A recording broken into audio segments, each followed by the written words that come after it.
Hatimaye kitendawili cha nani atakuwa waziri mkuu wa Jamhuri ya Muungano wa Tanzania kwa mwaka 2025 hadi 2030 kimeteguliwa rasmi leo na Rais Daktari Samia Suluhu Hassan, ambaye amemteua Daktari Mwigulu Lameck Nchemba kuwa waziri mkuu. Kiongozi huyu amezaliwa mwaka 1975 Januari 7 wilayani Iramba mkoani Singida, na kumekuwa na maoni mbalimbali kuhusiana na uteuzi huu wa Daktari Mwigulu Lameck Nchemba. Jina langu ni Ferdinand Irunde, na mara hii nakutana na shahidi wa Jamhuri Charles William kuzungumza masuala mbalimbali yanayohusiana na uteuzi huu. Charles William, habari yako bwana? Safi kabisa, mambo vipi? Kwema, uko vizuri? Niko vizuri kabisa. Ndio, tuanzie hapo. Nini maoni yako kuhusiana na uteuzi wa Daktari Mwigulu Nchemba katika safu ya uongozi wa Daktari Samia Suluhu Hassan?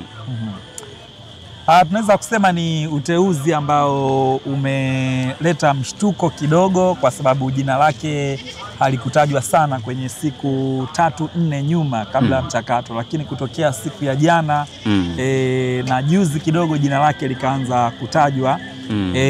Wacheza karata wengi wa karata za nani anaweza kuwa waziri mkuu hawakuwa wamemtazama kama mtu ambaye anaweza kuteuliwa kwenye nafasi hiyo. Walikuwa na majina mengine ambayo wanayataja zaidi, lakini karata hii imemwangukia Dr. Mwigulu Nchemba, na huu ni mwendelezo kwenye nafasi za uwaziri mkuu. Mara nyingi watu wanaotajwa sana kuwa wapati nafasi. Mara nyingi ukiacha uteuzi wa mwaka 2005 wa Edward Ngoyai Lowassa kuwa waziri mkuu, mawaziri wakuu wengine wengi walipoteuliwa watu walikuwa hawajatarajia, wala watu wengi walikuwa hawajawataja. Uteuzi uliokuwa wa Mizengo Pinda haukutajwa sana, lakini uteuzi wa Kassim Majaliwa haukutajwa sana, na hata huu wa Mwigulu Nchemba umepokelewa na baadhi ya watu kwa mshangao na mshtuko. Ndiyo, ni mambo gani ambayo nadhani yamemfanya Rais Daktari Samia Suluhu Hassan kuvutiwa na Mwigulu Lameck Nchemba kwenye nafasi hiyo? Inawezekana anazo baadhi ya sifa alizozitazama zaidi, lakini kwa upana ukimtazama Mwigulu ni mtu mzoefu sana wa siasa za ndani ya CCM, lakini ni mzoefu sana wa siasa za ndani ya serikali ya chama tawala. Kwa hiyo hilo linampa faida ukilinganisha na watu wengine, na ni mwanasiasa wa kizazi kipya, kwa sababu huyu ni waziri mkuu wa kwanza kuteuliwa ambaye tunasema ni wa kizazi kipya. Umri wake wa miaka 50, kuzaliwa mwaka 1975. Miaka hii ya kuanzia 70 kuja mbele hatujawa na waziri mkuu wa umri huo wa kuanzia mwaka 1970 kuja mbele, ambacho kinachukuliwa kama ni kizazi kipya, ukiondoa kile kizazi cha mwaka 1950 cha kabla ya uhuru na kizazi cha 1960 cha mwanzoni mwa miaka ya uhuru. 1975 huku mbele ni kizazi kipya ambacho hata shule kimekuja kusoma kuanzia mwaka 80 na mwaka 90 na mwaka 2000. Kwa hiyo tunasema kwamba uzoefu wake kijana mdogo, miaka 13 iliyopita aliingizwa kwenye sekretariat ya Chama cha Mapinduzi kama katibu wa fedha na uchumi, lakini baadaye alipata nafasi akiwa na umri mdogo kabisa kwenye miaka 30 na akapata nafasi ya kuwa naibu katibu mkuu wa CCM. Na baadaye amekuja kuwa naibu waziri wa fedha, majukumu hayo, na baadaye ameenda kuwa waziri wa mifugo na uvuvi, na baadaye amekuwa waziri wa mambo ya ndani, baadaye amekuwa waziri wa katiba na sheria, na baadaye amerudi kuwa waziri wa fedha. Kwa ana uzoefu wa kuhudumia wizara kadhaa nyeti kabisa, lakini muda mwingi zaidi amehudumia wizara ya fedha kama naibu waziri na kama waziri. Na wizara ya fedha ndio baba wa utekelezaji wa miradi yote ya nchi, kwa maana kwamba ndio watoaji wa fedha na ndio ambao wanatazama mwenendo wa uchumi wa nchi. Kwa hiyo katika mazingira hayo, uzoefu wake ndani ya chama kama kiongozi, lakini uzoefu wake ndani ya serikali akiwa ameanzia kwenye utumishi wa BOT, Benki Kuu ya Tanzania, kama ajira yake ya mwanzo baada ya kuhitimu chuo kikuu, na baadaye kuingia kwenye siasa za ubunge alipoamua kuachana na kazi ya BOT ili akagombea ubunge, na mambo yakaenda vizuri kutoka mwaka 2010 miaka 15 amekuwepo kwenye ubunge, ni uzoefu mkubwa kabisa. Ndio. Na uteuzi huu una maana gani katika mwelekeo wa serikali ya awamu ya 6?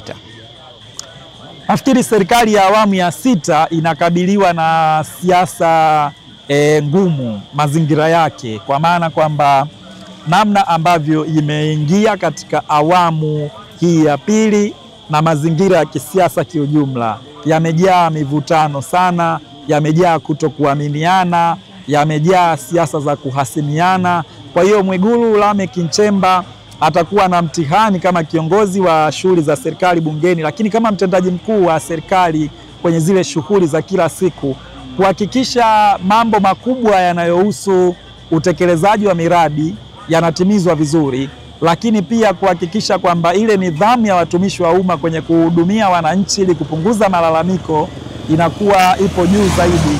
Lakini kubwa zaidi kwenye siasa, Chama cha Mapinduzi kina ajenda ya katiba mpya ambayo ni ajenda ya chama kikuu cha upinzani. Pia inatazamwa kwamba ajenda hiyo itaendewa vipi, lakini kuna ajenda ya maridhiano ambayo rais ameshaigusia kwamba angependa serikali yake ifanye maridhiano na wale ambao wamejitenga na aina ya uchaguzi uliofanyika, wamejitenga na siasa zinazoendelea, wakiongozwa na chama kikuu cha upinzani Chadema. Sasa siasa za maridhiano zitafanyika vipi na siasa za upatikanaji wa katiba mpya zitafanyika vipi?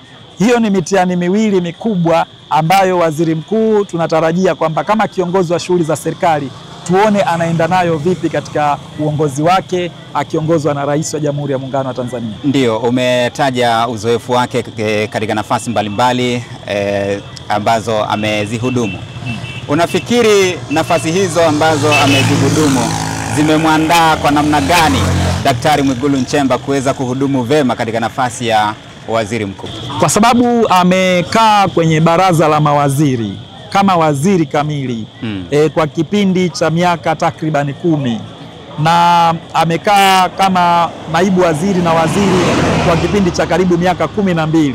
Hiyo tayari inatosha kumwandaa mtu kutekeleza majukumu yake kwa upana, kwa sababu waziri mkuu ni msimamizi mkuu wa jinsi ambavyo mawaziri wake wanafanya kazi chini ya maagizo ya Mheshimiwa Rais. Kwa miaka 12 ya kuwa kwenye baraza la mawaziri kama naibu waziri na kama waziri ni kipindi kirefu sana, lakini uzoefu wa ndani ya chama, kwa sababu pia amehudumu ndani ya chama kama mjumbe wa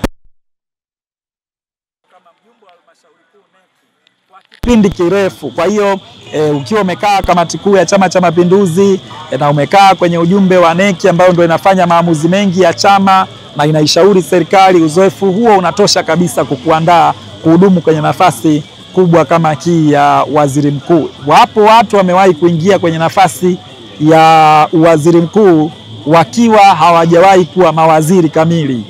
Kwa mfano Majaliwa, Kassim Majaliwa, yeye alibahatika kuwa waziri mkuu akiwa ametoka tu kuhudumu miaka 5 kama naibu waziri.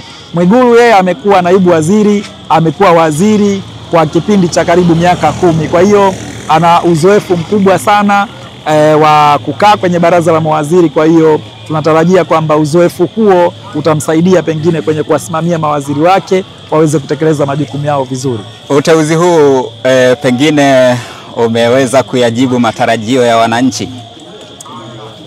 Mimi huwa siamini kama uteuzi wa mtu unaweza kujibu matarajio ya wananchi au kujibu changamoto za wananchi. Mara nyingi utendaji wa yule aliyeteuliwa ndio utakuja kujibu matarajio au utakuja kudisappoint watu, ndio utakuja kujibu matatizo ya watu au watu watabaki na matatizo yao. Kwa hiyo uteuzi kama uteuzi hauwezi kuhitimisha kwamba umejibu au umekata kiu, kwa sababu unaweza kuona umekata kiu alafu baadaye baada ya utendaji watu wakaona mambo yameenda ndivyo sivyo. Lakini kubwa ambalo mimi ninaliona ni kwamba Tanzania imeendelea kuthibitisha kwamba katika nchi hii mtu yoyote anaweza kuwa mtu yoyote, na ni nchi chache sana duniani ambazo mtu anaweza kushika nafasi ya juu bila kujali background yake. Tanzania ni moja kati ya nchi hizo. Tanzania imezalisha marais ambao wanatoka kwenye familia za chini kabisa. Mtu anaweza kusema familia ambayo ya watu mafukara au makapuku. Wametokea marais ambao hawatoki kwenye zile royal families, lakini wametokea mawaziri wakuu wengi ambao wanatoka familia za chini sana.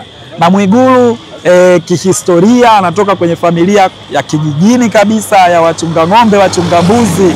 Ni mtu ambaye anauelewa vizuri umaskini wa Watanzania na anaelewa vizuri umuhimu wa maisha walionao Watanzania.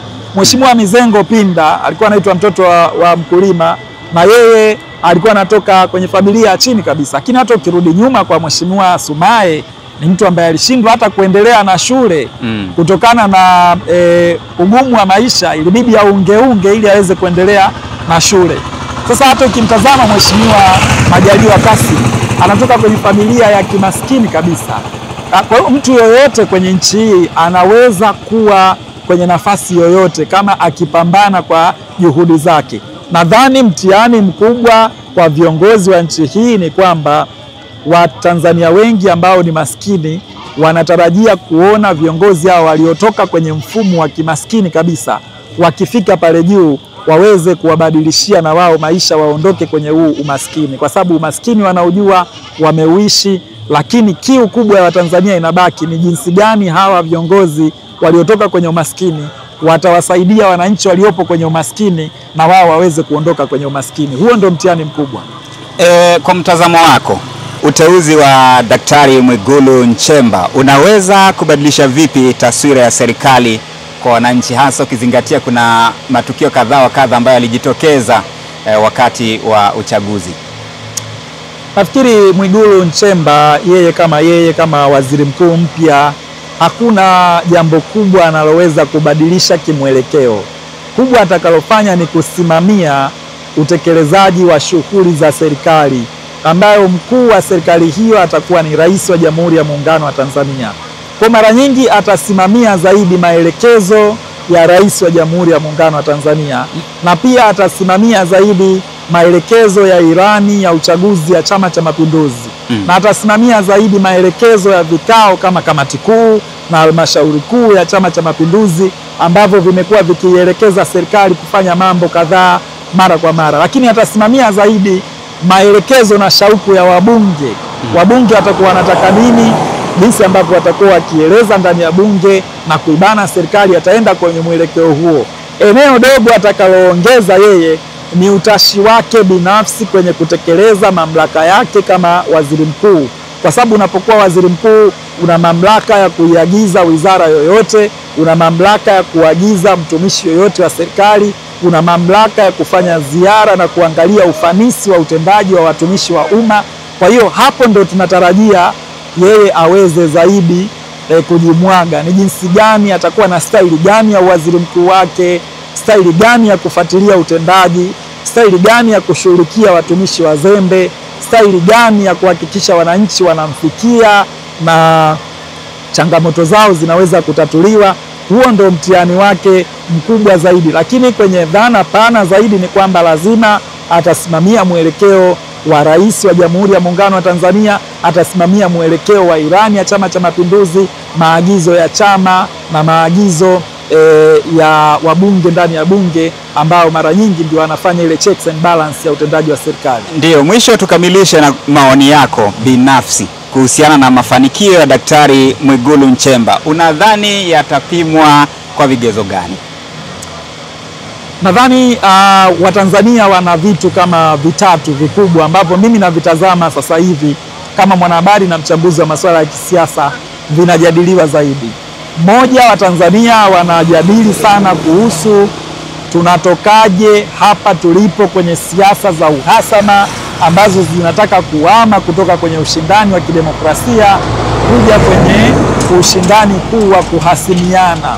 Matukio yaliyojitokeza hapa ya maandamano, uharibifu wa mali, mauaji ya baadhi ya raia ambao walikuwepo kwenye maandamano na wengine ambao hawakushiriki maandamano, haya ni matukio ambayo yanatarajiwa kama yanataka kuzihamisha mwelekeo siasa za nchi. Kwa hiyo shauku ya watu wengi ni kwamba tusielekee huku tunakoelekea, turudi kwenye siasa za urafiki, za ushindani wa hoja na demokrasia ya wananchi kuwa na nguvu ya kuamua. Kwa hilo la kwanza waziri mkuu anatarajiwa kwamba aangaliwe atawezaje kama msimamizi wa utendaji wa serikali wa kila siku alisimamie. Jambo la pili, Watanzania wengi wanaona kama kumekuwa kuna utumishi wa baadhi ya watumishi wa umma kuwa wazembe katika utekelezaji wa majukumu yao. Kwa hiyo wanatamani watumishi wa umma ambao wanaheshimu sana wananchi na ambao sio wazembe, ili wananchi waweze kupata huduma kwa wakati na kwa ufanisi. Lakini la tatu kubwa sana, Watanzania wanatamani kuona watu ambao ni wabadhirifu na ni wezi wa mali za umma wakishughulikiwa ipasavyo.